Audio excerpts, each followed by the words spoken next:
করছি আমাদের যখনই যেই সরকার থেকে যে সকল অনুদান আসে আমরা মনে করি সেগুলি সরাসরি যাদের নামে সেই অনুদানগুলি আসে আমরা চাই সেই অনুদানগুলি কোনো মাধ্যম ছাড়া সরাসরি যদি সেই সকল প্রতিষ্ঠান এবং শিক্ষা প্রতিষ্ঠানের মধ্যে তাদের কাছে পৌঁছায়।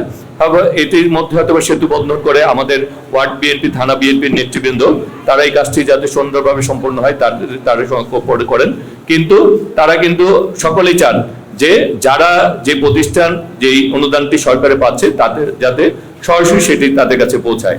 প্রাথমিক অবস্থায় আজকে প্রায় 30 লক্ষ টাকা আমাদের বিভিন্ন প্রতিষ্ঠানের কাছে, প্রায় 15টি আমাদের বিভিন্ন প্রতিষ্ঠানের কাছে পৌঁছানো হচ্ছে, 14টি প্রতিষ্ঠানের কাছে।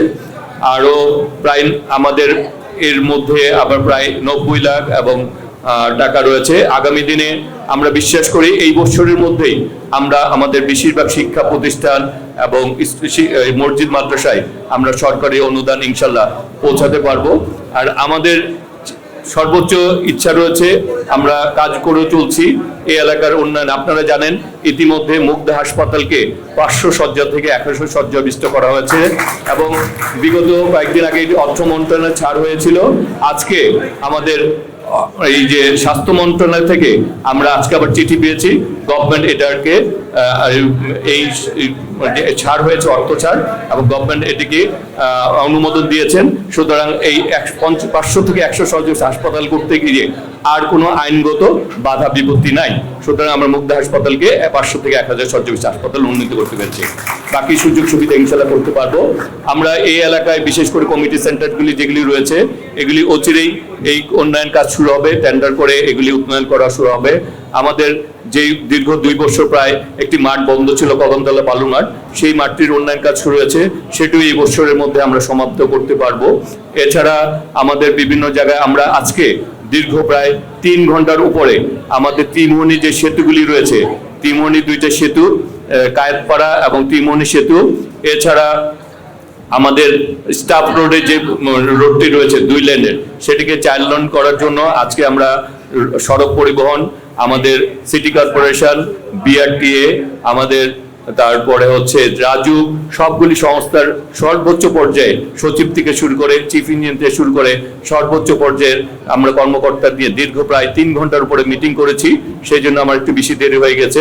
ইনশাল্লাহ আমরা চেষ্টা করছি সেই রাস্তাগুলি 2 লেন থেকে 4 লেন করা এবং সেতুগুলিকে বাস্তবায়ন করা, এবং আমরা আরেকটি কাজ করছি খালগুলি উন্নয়নে কাজ করার চেষ্টা করছি, যেগুলি ওইগুলি অর্থ বড়।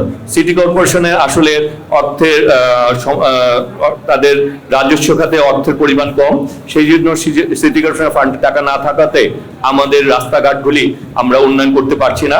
তারপরে আমি প্রশাসকের সাথে কথা বলেছি, অচিরেই সালাম ভাই আসবেন, এসে মানিকনগর রাস্তা, তারপর মুগদা হাসপাতাল, বাসাও মাদারটেক রাস্তা, রাজারবাগ ওইদিকে, এবং আমাদের বিশেষ করে এই যে সিপাহীবাগ, ওই রাস্তাগুলির ব্যাপারে কাজ করবে। এছাড়া আমরা জেলা প্রশাসকের কাছে বলেছি আমাদের এই এলাকার যতগুলি খাস জমি রয়েছে সেগুলি তালিকা আমাদেরকে দিতে, আমরা এগুলি ব্যক্তিগতভাবে কাউকে দিব না, আমরা এগুলি অবকাঠামো উন্নয়নের জন্য কবরস্থান, পানির পাম্প, খেলার মাঠ, মসজিদ, এই ধরনের উন্নয়ন কর্মকাণ্ড ইনশাল্লাহ ব্যবহার। তা মোট কথা আমরা কাজ করছি, ইনশাল্লাহ আগামী দিনে আমরা আমাদের দায়িত্ব পালন করে সেগুলি বাস্তবায়নের মাধ্যমেই আমরা আমাদের আপনাদের যে আশা বিশ্বাসকে আমাদের ভোট দিয়েছেন সেটি আমরা আমাদের মাননীয় প্রধানমন্ত্রী তারেক রহমানের নেতৃত্বেই আপনাদের প্রতি আপনাদের ভালোবাসা আস্থার জায়গায় করতে পারবো, সেই প্রত্যাশা জেনে আজকের মধ্যে বিদায় নিচ্ছি। বিদায়কালে যে কথাটি বলতে চাই, করবো কাজ গড়বো দেশ, সবার আগে বাংলাদেশ।